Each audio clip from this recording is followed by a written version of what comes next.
Good morning, the science of reasoning. I'm Brandon Bolden, and I'll be presenting information on the science of reading. There's a few questions that we want to answer. We want to get a glimpse and answer. What is the science of reading, or many know as SOR? What are the components? We will look at the simple view of reading, Scarborough's reading rope, the four-part mental processor, Erie's phases of word level reading, phonological awareness, phonics, fluency, and vocabulary. Let's soar into the deep and learn some valuable information. What is the science of reading? It's a combination of ideas that target reading and literacy development. In the science of reading, we have the idea of phonological awareness, phonics, fluency, vocabulary, and students learn how to read and comprehend through these ideas. Theoretical models of reading, the simple view of reading. The simple view of reading is a formula that was presented by Gu and Turner in 1986 on a widely accepted view that reading has two basic components: word recognition and comprehension. The simple view formula has been supported and validated.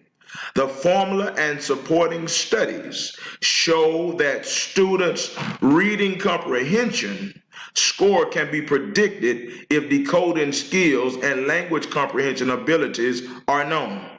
The simple view formula with this in this reading, which came from Farrell, Davidson, Hunter, and Osinga in 2010, they made a clear argument that strong reading comprehension cannot occur unless both decoding skills and language comprehension abilities are strong.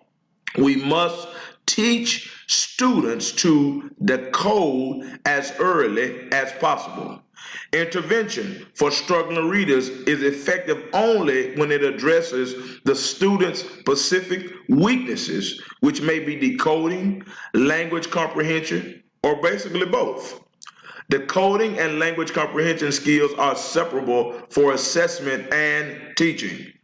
The simple view of reading is mathematical. It's a mathematical formula, and it has variables.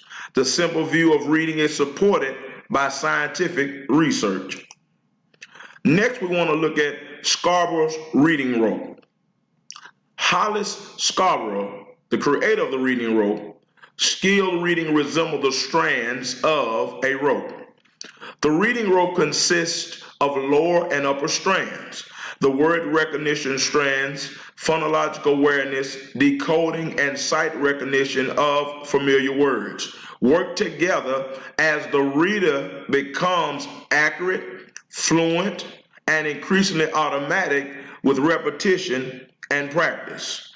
The language comprehension strands, background knowledge, vocabulary, language structures, verbal reasoning, and literacy knowledge reinforce one another, and then we weave together with the word recognition strands to produce a skilled reader.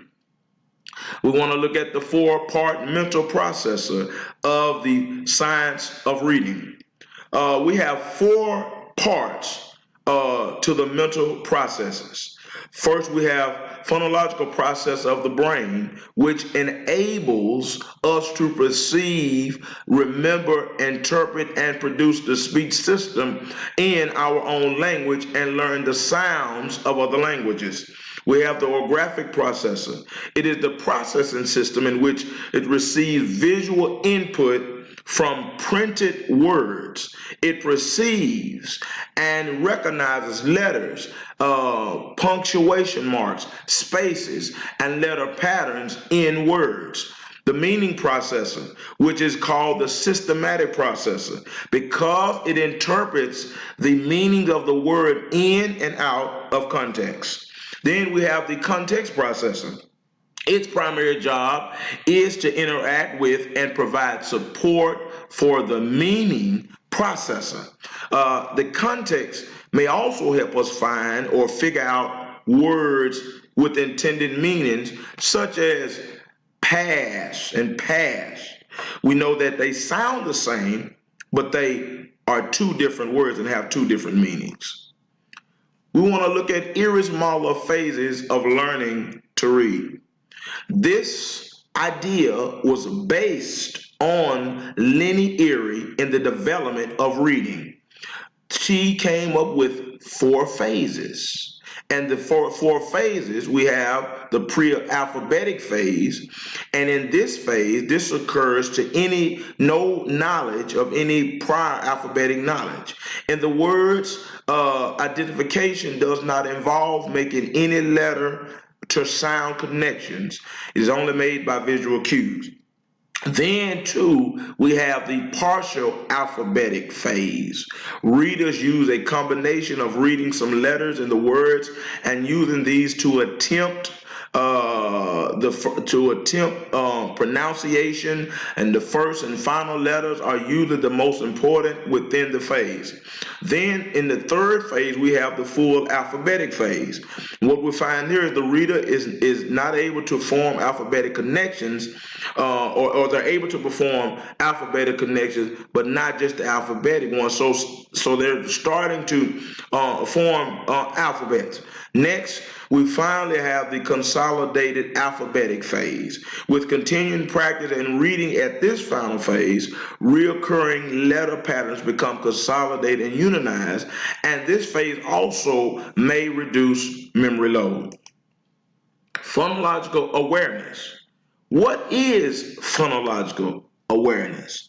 Well, we can basically say that it's the ability to notice the sound structure of spoken words. Phonic awareness is the ability to identify, to isolate, and manipulate language at the individual sound. It also is a part of the phonological awareness, which in those being able to get those individual sounds. Basic awareness skills include phoneme blending and segmentation and are generally mastered by most students by the end of the first grade. Advanced phonological skills involve manipulating phonemes and also deleting, substituting, or reversing phonemes within the words. Well, why do we use it? That's maybe probably a question many people even now that look back or study this wonder why. Well, phonological awareness difficulties represents the most common source of word-level reading difficulties. Phonological awareness is essential for skilled reading, and phonic awareness is needed for efficient sight word learning. Next, phonics. Phonics is a system for approaching reading that focuses on the relationship between letters and sounds. The teacher has to move from letter and sound correspondence to graphemes, to syllables, and to morphemes. Organic mapping or graphimatic mapping is the ability to quickly and efficiently add words to your sight vocabulary. Well, why do we use phonics? By the end of the first grade, students are taught by a code-based approach, perform on average the equivalent to 7 and 8 standard score points higher on tests of reading comprehension, or make higher on tests in reading comprehension than students are taught with a meaning-based approach. When we see a word, the areas of the brain responsible for orthography, familiar spelling, and phonologically activate before the areas responsible for the systematic system. In other words, the meaning. Okay, let us look at fluency. Fluency is the ability to read a text quickly, accurately, and with proper expression. Fluency is determined by the size of your sight vocabulary. If a student is good at orthographic mapping, reading practice is helpful to increase fluency. Students who are fluent readers are better able to devote their attention to comprehending the text. Fluency is the bridge between decoding words and understanding what has been read. A student needs to be able to read about 130 correct words per minute on a 6th grade level to be successful in content reading. As children become fluent readers, they are able to interact with the text on a higher level. The ideal of vocabulary. Vocabulary is the knowledge of words and word meanings. Connecting meaning to spelling patterns of words can be critical to expanding a student's vocabulary. Vocabulary is the glue that holds stories, ideas, and content together, making reading comprehension possible for children. There is a strong relationship between vocabulary and reading comprehension. Code of emphasis versus the meaning emphasis. A code emphasis approach to early reading skills requires students to learn a specific code or set of letters and words. This code is control setting where they are chosen. This is the code of emphasis, specifically by the teacher of the lesson. This approach emphasizes a need for phonic awareness. And the meaning emphasis encourages the use of whole word reading. And this type of approach introduces a large variety of words that seemingly appear often in different types of text, regardless of pattern. So some people have preferences of code of emphasis, and some people have a preference of meaning emphasis. But we see that the code is basically where the teacher sets the standards and controls the setting of the words. And then in the meaning emphasis, that's the students have an opportunity, or it encourages whole word meaning, so other words are introduced and learned. Orthographic mapping. Orthographic mapping is the ability to quickly and efficiently add words to your sight vocabulary. It's building on our vocabulary. If a student is good at orthographic mapping, reading practice is helpful to increase fluency. If a student is not good at orthographic mapping, reading practices does not help increase fluency. In our conclusion, we must teach students these skills early if we want the goal of reading to be high and to be achieved. We must be able to detect when students are struggling. Intervention needs to start early and not later. It will only get better if the weakness is addressed to that specific need in a timely manner.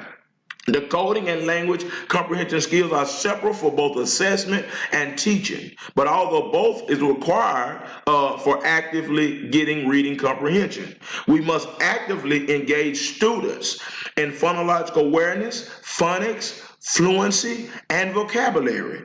Phonological awareness, fluency, and vocabulary, it all leads to comprehension.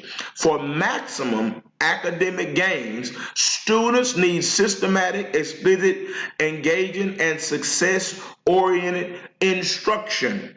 Engaging instruction that is success-oriented involves increased active participation in the instructional activities, which minimize the errors and providing immediate corrective feedback when error occurs. We have to teach, and reach. Had a student one time, as I get ready to close this out, I had a student one time, a third grader, came to me and said, Mr. Bolden, I cannot read. A third grader, he said, I cannot read.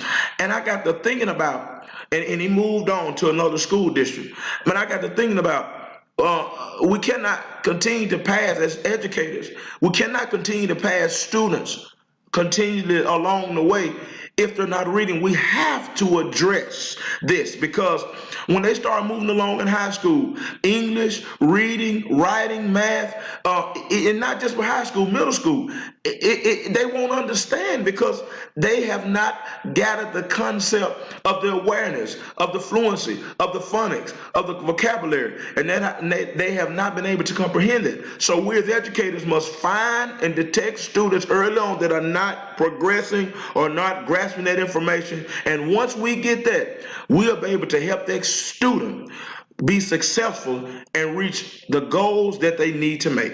Thank you for listening. God bless.